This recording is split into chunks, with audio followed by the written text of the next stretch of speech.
Olá, turma, tudo bem com vocês? Espero que estejam bem, viu? Mais uma aula de Química Ambiental, né? Nós vamos estudar hoje a parte da composição química do solo e do ar, tá bom? Depois, a parte da água vai ser totalmente diferenciado, ok? Beleza, então vamos lá. Composição química do ar, do solo e do ar. Vamos habilitar uma caneta aqui, não é verdade? Para a gente poder tê-la aqui para poder iniciar a nossa aula. Vamos lá. A química do solo. Como nós vimos anteriormente, pessoal, a nossa litosfera, né, que é a crosta terrestre, ela tem de grossura, ou seja, de 4 a 50 quilômetros.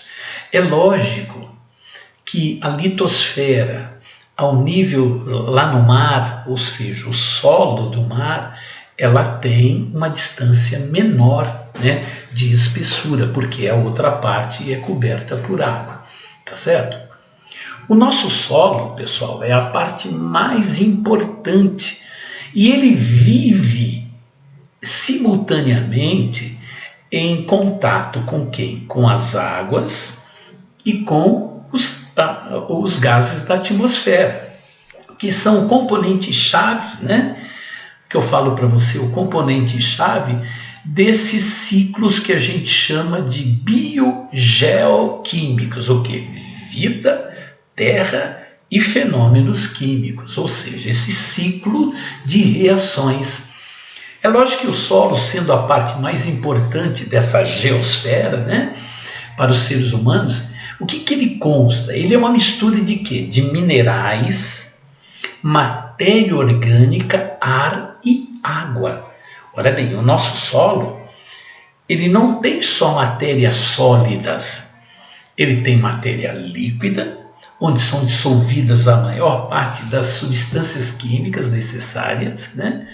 Ele tem a matéria gasosa, ou seja, tem gases também dentro do nosso solo. É muito importante que nós saibamos disso, tá ok? Que existe, na realidade, uma relação muito íntima entre a atmosfera, que é o ar, os gases que fazem parte da atmosfera, e as águas que estão em torno dele aí, beleza? Continuando. A litosfera, como eu falei para você, né? Ela contém o solo, no qual constitui de 3 ambientes físicos do planeta. Também é chamado de quê?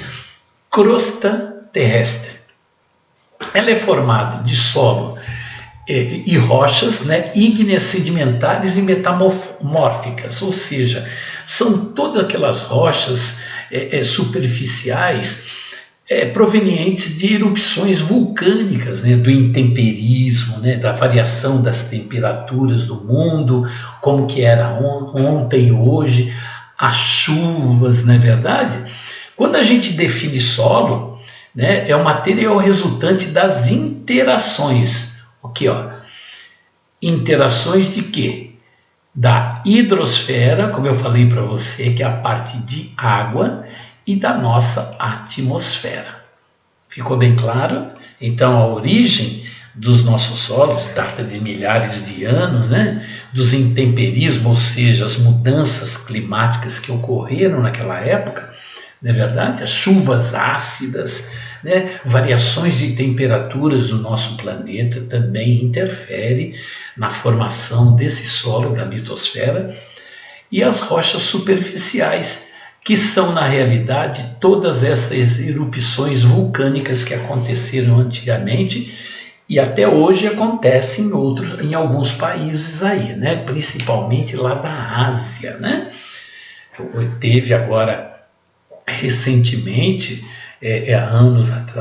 meses atrás, aquela erupção vulcânica daquele vulcão que eu não me lembro o nome agora, mas que cobriu e destruiu várias partes e formou, na realidade, novas rochas naquela região. Ficou bem claro? Beleza, continuando.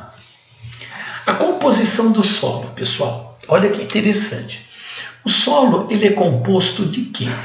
50% de material sólido. 25% de quem? De água. Olha lá, os 25% aqui. Tá vendo? E os outros 25% de ar. Olha que interessante, nós temos matéria orgânica, não é verdade? Que é uma parte muito pequena dele, né? Que é uma parte clara. E temos os minerais também, tá certo? A matéria orgânica representa o que na realidade? 5% desse material sólido, beleza?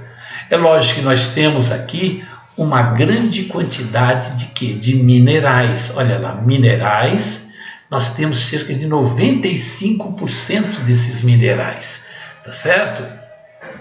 Aqui nós temos um desenho onde nós temos parte sólida e entre essas partes sólidas aqui, por exemplo, nós temos o ar, a composição, os gases aqui. E entre eles também nós temos uma quantidade de água, né? E algumas substâncias solúveis lá naquela água. Beleza, pessoal? Nós temos também a água que é absorvida da superfície também.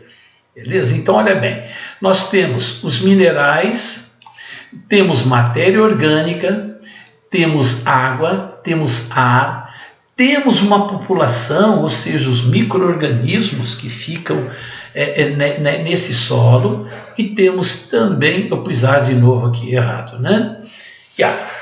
Beleza, pessoal? Muito importante nós entendermos essa composição do solo. Existem dois pontos de vista para a gente poder entender a química do solo, né? O ponto de vista macroscópico, ou seja, aquele que você enxerga, e existe também um outro ponto de vista microscópico. Nós vamos tratar desse ponto de vista macroscópico e vamos citar alguns pontos de vista microscópicos que a gente não consegue enxergar. Então, olha bem. Falei para você que nós temos sólido, que temos os minerais e matéria orgânica. Não é verdade? Temos a fase líquida, que é a água, constituída da chamada solução do solo.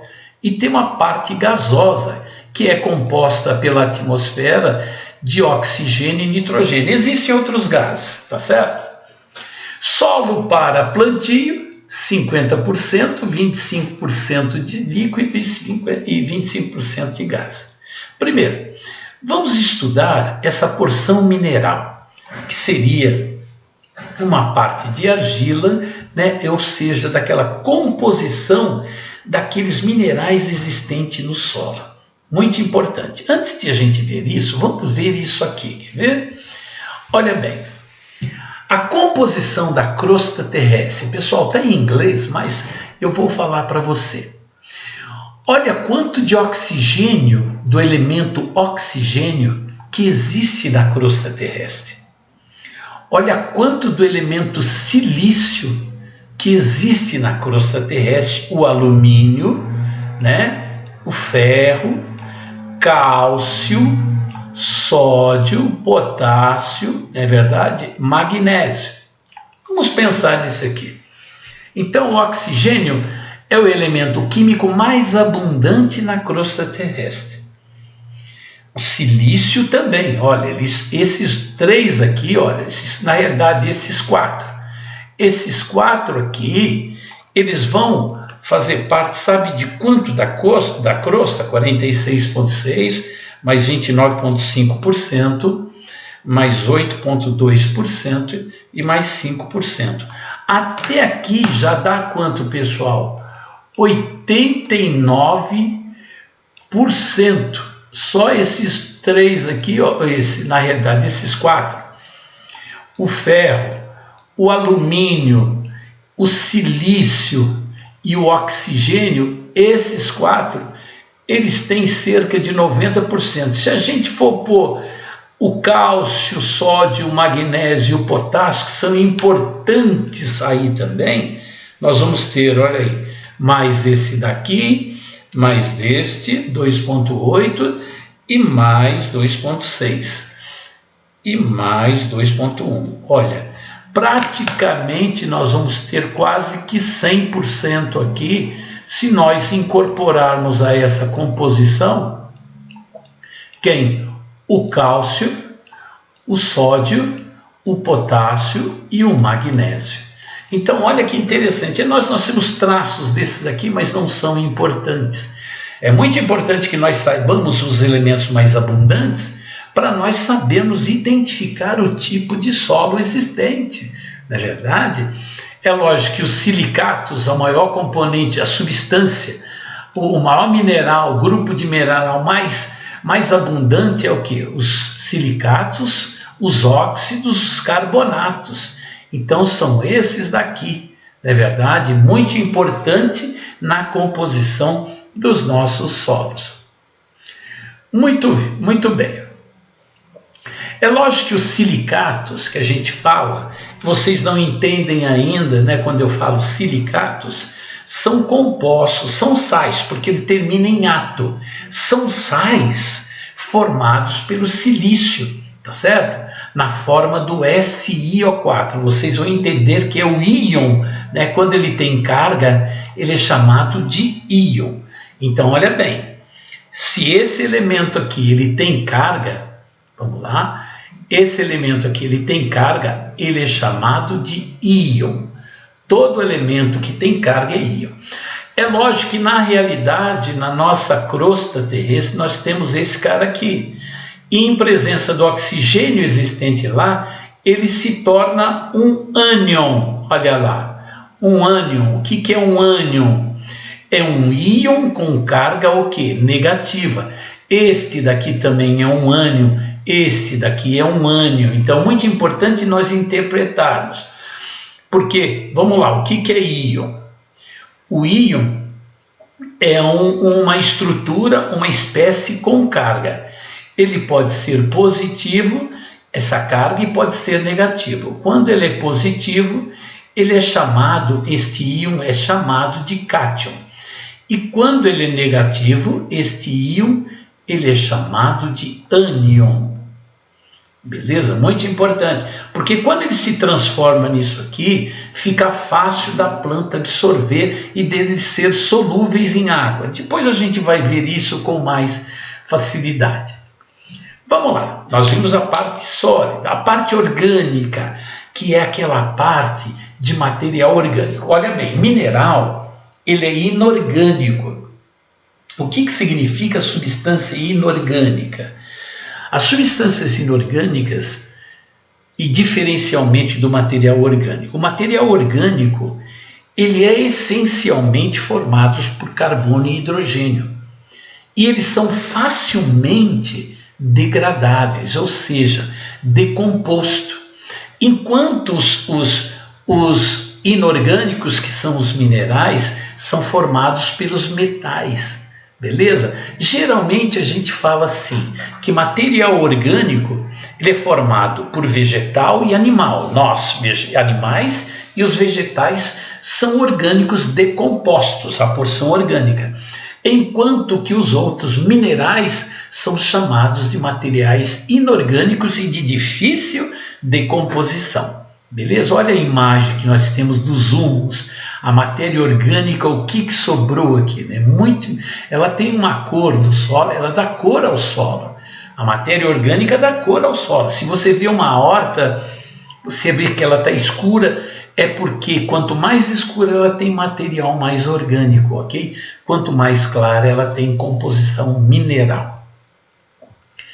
Vamos lá, os humus, né? Os humus, que são adubos orgânicos, tá certo? Não vamos falar mais sobre isso, só dando uma dica para você, que a formação natural, por exemplo, nos solos nós temos umas bactérias e fungos, são organismos que decompõem essa matéria orgânica, e decompondo essa matéria orgânica, as substâncias ficam mais acessíveis para as plantas absorverem, tá ok? Muito importante os humus dentro da natureza. É lógico, a sua mãe lá tem um vaso. Se ela comprar humus e colocar lá e ir colocando água direto ali, o que vai acontecer? É um adubo orgânico e a planta vai absorver a maior parte dessas matérias necessárias, tá ok? É lógico, torna o solo enriquecido com nitrogênio em relação ao material original, que é perda de CO2. Beleza? Depois a gente dá uma olhada, mas muito importante que nós saibamos que essas bactérias e fungos, ela decompõem a matéria orgânica, que fica um solo adubado organicamente. A planta não precisa só dos micronutrientes, elas necessitam também de uma parte orgânica, tá bom? Do adubo orgânico, que é o nitrogênio, os nitrogenados lá. Vamos lá. A composição agora do solo da fase gasosa existente no solo. O ar atmosférico, ele tem o quê? 21% de oxigênio. No solo, nós vamos ter 19% de oxigênio. Olha bem, o CO2 no solo, ele tem uma maior quantidade do que no ar atmosférico. Olha que interessante isso aqui. 72% do nitrogênio, não, é 79% do nitrogênio está fazendo parte do ar atmosférico, enquanto que 72% do nitrogênio está aqui, está invertido, hein? Este daqui é daqui e este daqui é daqui, beleza? Solos bem arejados garantem o bom desenvolvimento de raízes das plantas. Então, muito importante, nós temos solos cinzentos indicam baixa aeração. O nitrogênio é o elemento mais importante existente lá. Só que o nitrogênio nessa forma aqui não é absorvido pelas plantas. Então, aquelas bactérias existentes na superfície do solo transformam esse nitrogênio em amônio, em ureia, em nitratos e até em nitritos, né? A ureia é essa fórmula aqui. Depois a gente vê, é lógico que aqui existe o quê? Uma relação entre o solo, a água e a atmosfera, beleza? Olha que interessante, litosfera e atmosfera, nós temos essa relação. A litosfera e a hidrosfera, nós temos essa relação aqui. Beleza? E nós temos também aqui, nessa relação aqui, nós temos o conjunto de todas juntas, não é verdade? De todas juntas, que elas vivem sempre uma relacionada com a outra. Por isso que a gente fala que a atmosfera e a litosfera e a hidrosfera estão intimamente ligados. Continuando, é lógico, para a fertilidade do solo, que eu falei para você, precisa fixar o nitrogênio. Gente, se as plantas conseguissem pegar esse nitrogênio N2 do ar, elas estavam felizes, mas não é possível, porque aquele nitrogênio ele é inerte, ele não reage. Tanto que nós respiramos ele vai e volta, ele não reage internamente. Então, essas ações que nós temos aqui, bacteriana, elas transformam esse nitrogênio aqui, por exemplo, em íon amônio. Este íon amônio com oxigênio de ar que está lá, transforma ele em nitrato. Olha bem, esses íons aqui, eles são absorvidos facilmente pelas raízes, não é verdade? É uma das etapas que envolve essa ação bacteriana, são as bactérias chamadas de Rhizobium. Pergunte para o professor de biologia, não é verdade, que você vai ter aqui uma característica importante. Aqueles nitratos no solo, eles são reduzidos a nitritos, olha aí, NO3-, NO2-. E esse NO2 também produz o íon amônio e libera CO2 para o ar. Olha que interessante, quer dizer que o meu solo também libera CO2 para o ar, sim. Muito importante essa parte de química. É lógico que essas reações vocês não sabem definir e nem interpretar agora. Mas durante o desenvolvimento da química, você vai aprender reações químicas aí em química geral e você vai saber sobre essas reações iônicas que produz íons lá, né? Que produz íons específicos na atmosfera. Tá ok? Muito bom. Continuando, o importante é que você saiba que existe uma reação química lá na Terra e que ela produz íons que pega aquele nitrogênio que é inerte, que não consegue, do ar que não é inerte, que é inerte 79%, e transforma ele em íons absorvidos pela planta.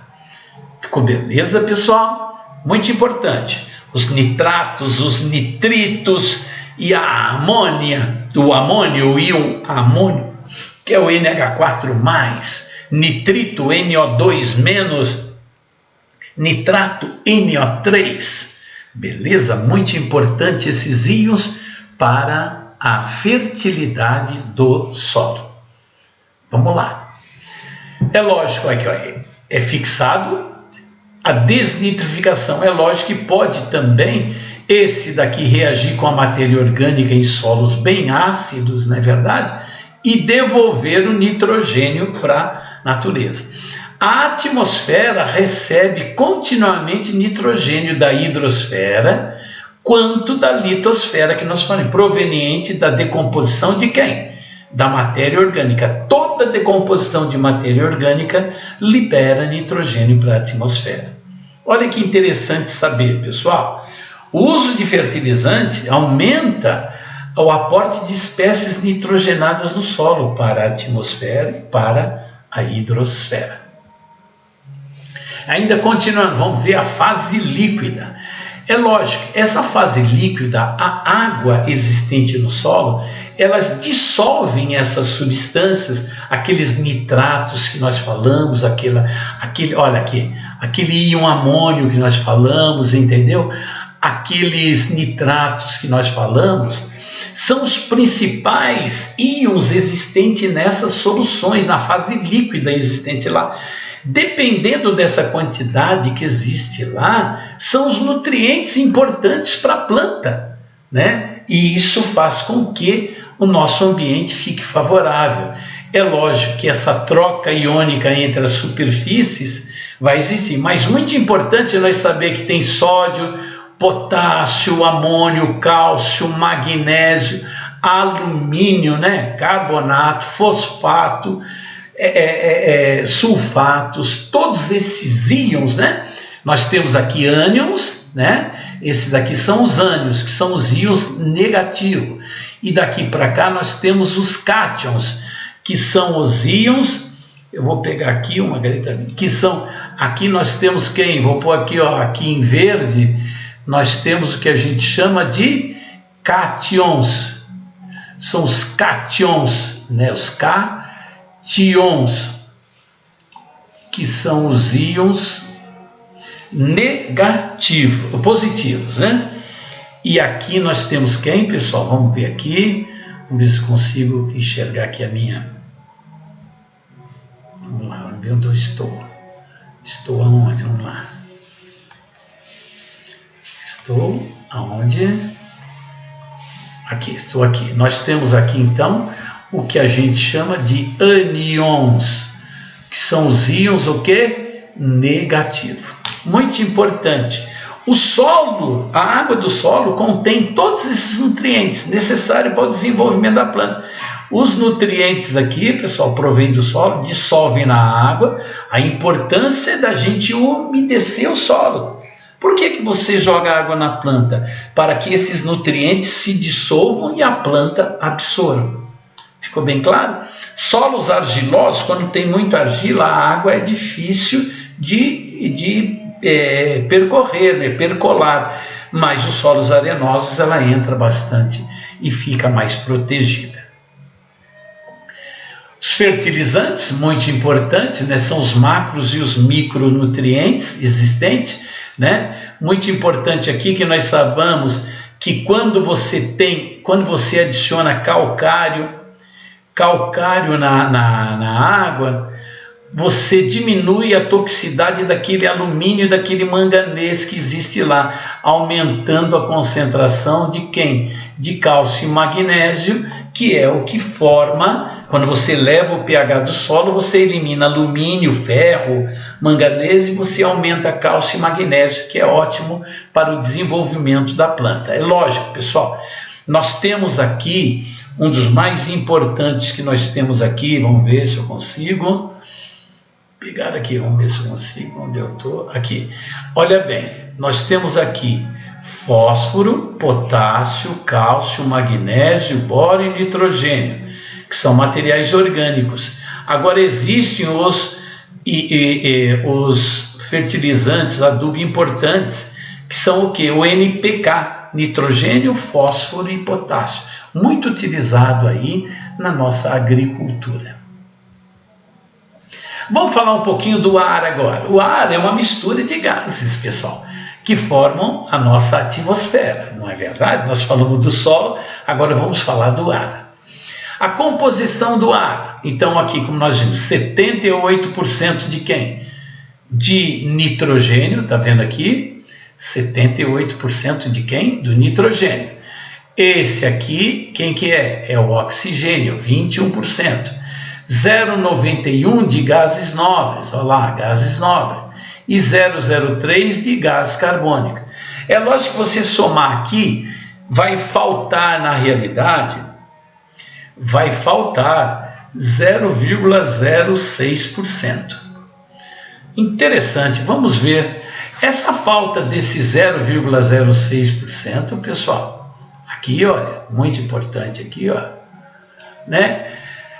Faltam para completar. Esse restante, ele é composto basicamente por vapor de água e outros gases, poeira e micro-organismos existentes no nosso ar atmosférico. Beleza? Vapor de água. Vamos falar um pouco do nitrogênio. Como falamos, ele é muito importante, mas ele é muito difícil de ser fixado, por isso que aquelas bactérias nitrificantes, né, elas transformam isso em amônio, nitrato e nitrito, que são dissolvidos na água e são absorvidos pela planta. Muito bem, é um gás encontrado no ar, é o gás encontrado em maior quantidade no ar. Algumas plantas e bactérias conseguem aproveitar do ar, mas outras não, muito pouco. Oxigênio é importante para a respiração humana, apresenta uma utilidade inicial. Ele faz parte, é o comburente da combustão, não é verdade? Não existe fogo se não existir oxigênio, tá bom? Se existir oxigênio, só existe o fogo porque temos oxigênio. Se você elimina o oxigênio daquela chama, o que acontece? Você elimina o fogo, é uma parte, né, de eliminação, extinção. O gás carbônico, bem, ele é da nossa respiração, ele é soltado na atmosfera, mas enquanto as plantas aqui, o que faz? Ela pega o gás carbônico do ar, junto com o oxigênio de ar, junto com a clorofila que está presente lá nas folhas das plantas, e produzem a fotossíntese, realizam a fotossíntese, produzindo uma substância que é a glicose, e a glicose lá, e elimina o CO2, o O2 para o ar, não é verdade? Muito importante. Então, por isso que, quando a gente fala em ambiente, que plantar árvores, plantar qualquer tipo de planta, ela captura o CO2 do ar e elimina para o ar o oxigênio num processo chamado de respiração. Durante a respiração de alguns seres vivos, liberam gás carbônicos no processo de produção de energia, né? Nós mesmos pegamos o oxigênio, né, e liberamos gás carbônico. Muito importante também, né, para a presença desses seres vivos. Quando a gente fala em CO2, pessoal, nós falamos em um carbono ligado por ligações covalentes, você vai aprender isso, por 2 átomos de oxigênio, e nós representamos ele assim, CO2, é uma molécula é molécula, não é verdade? Formado por um átomo de carbono e 2 átomos de oxigênio. Muito importante, olha bem, ligado, gás carbônico, importante, é importante para as plantas absorverem e liberar o O2. Então, olha bem, do ponto de vista ambiental, quanto maior, quando você devasta uma Amazônia, o que acontece? Uma área da Amazônia, você retira essas plantas que estão fazendo fotossíntese e ela para de capturar o CO2 do ar. Então a concentração de CO2 do ar vai aumentar. E ele aumentando, ele causa alguma coisa, um desequilíbrio no ambiente, produzindo até, pessoal, esse desequilíbrio, efeitos estufas, aquecimento global. Você está entendendo? Muito importante nós entendermos esse ciclo do CO2, né? CO2 a planta pega e libera O2, mas nós respiramos e eliminamos CO2 no ar. E se nós devastarmos a nossa natureza ambientalmente, o que vai acontecer? A gente perde em captura de CO2 no ar. Beleza? Nós temos que ter esse equilíbrio.